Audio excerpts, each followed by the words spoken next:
Bourbon Barkeep, my name's Curtis, and today we got a spotlight. We got an absolutely wild bottle that I'm a touch intimidated by.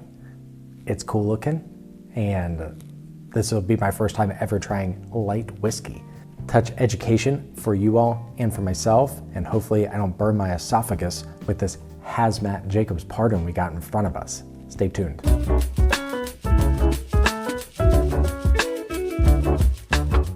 Where do we begin with this bottle at this point?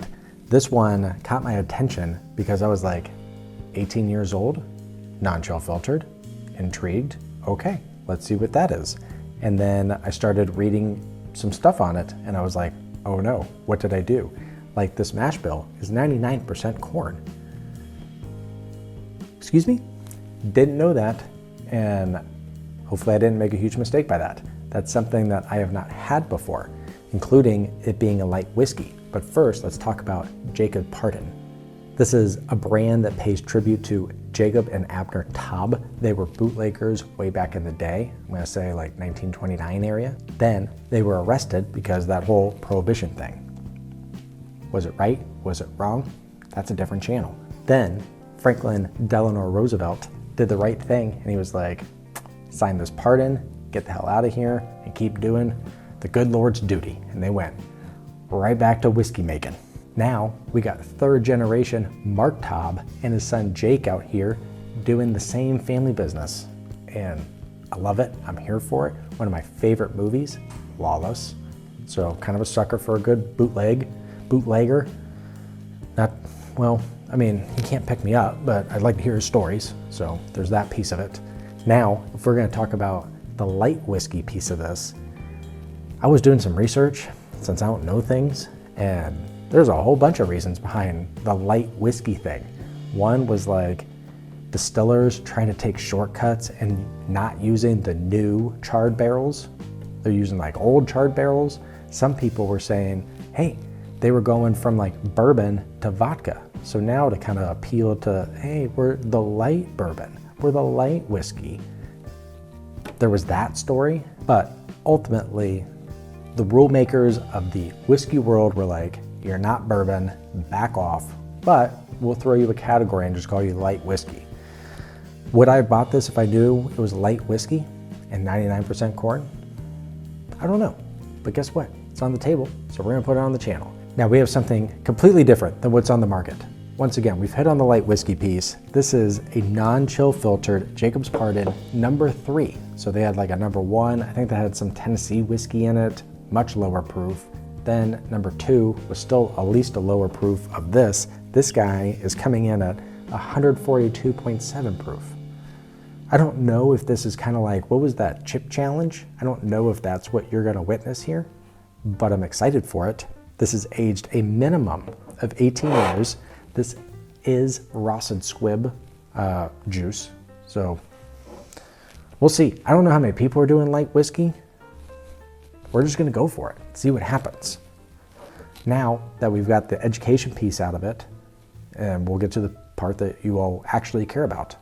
Before that, like, subscribe, and let's see where the channel goes. You know, come on the journey with us.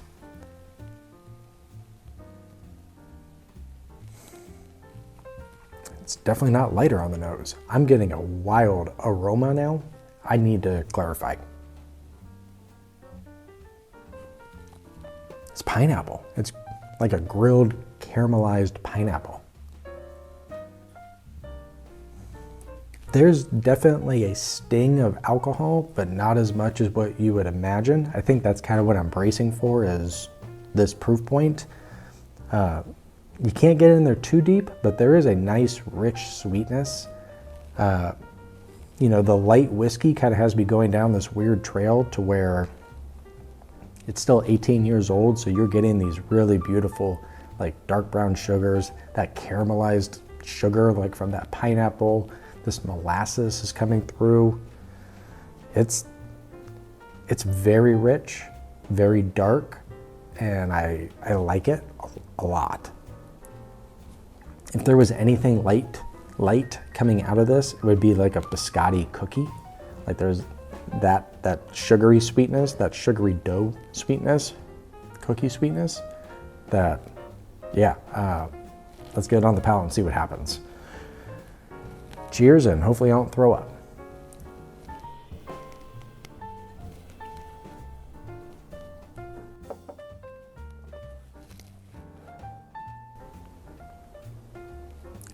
Wow. Oh, there it is. Okay. Yep.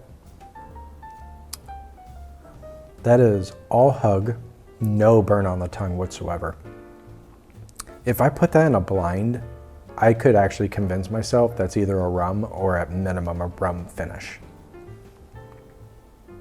God, that's good.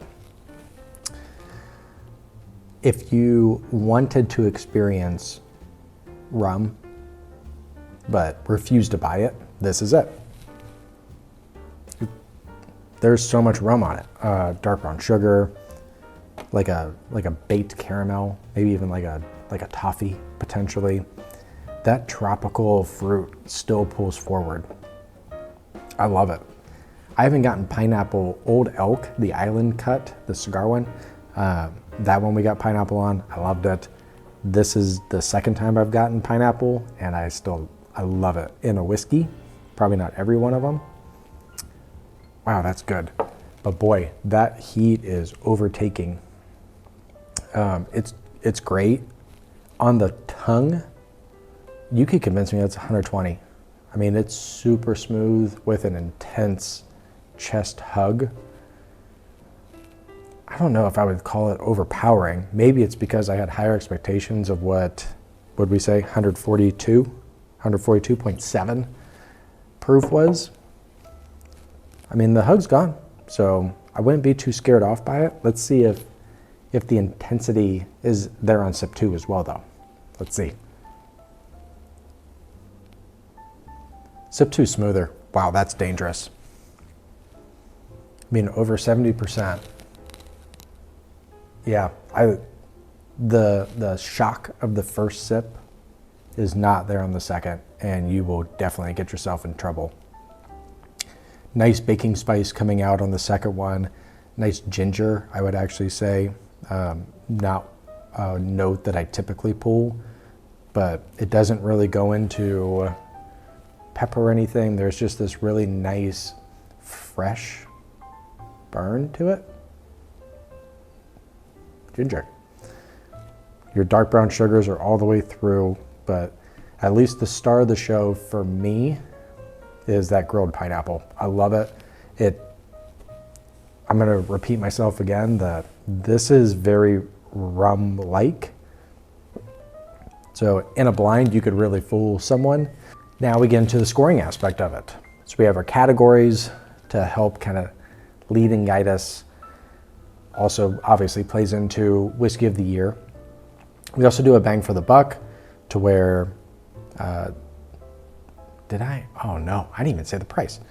So at least a total wine, this was $180. So was on par with kind of that $10 a year thing that people like to do. I do feel like you kind of give some grace when you're talking about something that's 18 freaking years old and hazmat. So I do feel like at least the specs of it are great value. That helped pull the trigger. But we have bang for the buck. So not only what's the experience like, how much was it, how much would I pay above it, things like that. So now, senses. This is great. I really enjoy it. I'm trying not to get too ahead of myself. So I'm just gonna go with 85. I think it's borderline fantastic. It's intimidating, but after what I just experienced at least, I could say if you're familiar with barrel proof, this is that. I feel like we had some Larceny barrel proofs last year that were hotter just due to the cinnamon, the spice. There is no spice. The viscosity is elite. It coats the tongue great, and you get a great hug, but it is not overpowering like I thought it would be at that level. So yeah, I'm smack dab great.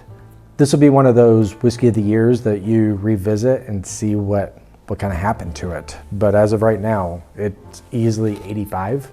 Bang for the buck's a tough one on this one. Not everybody is willing to go into that $180 or even $200 range, which I've seen on a line, at least, if you were looking for it. If you were to sit there and at least take what you're getting for the money on a high-aged, high-proofed whiskey, oh man, that's a tough one. I'm just gonna go 66. It seems high. I think it may be too high, but you are not going to find something like this out there. So I think it's this unique bottle that's done extremely well, and I want more of it. I'm not going to back it up by any means, but as someone that really enjoys rum, really enjoys a cigar, this may even overpower the cigar, which I don't think I've ever said, but it's fantastic. And okay, wow. First light whiskey. I don't think I'm gonna jump on the bandwagon just yet, but first experience, pretty damn good. Haven't seen a ton of reviews out there on this one, so keep in mind this is batch 3. The hazmat one, the one that will blow your effing doors off if you're not careful with it. Or you're gonna be bowing to the porcelain king if you are also too excited with it. Like, subscribe. Thank you all for continuing on this journey with us.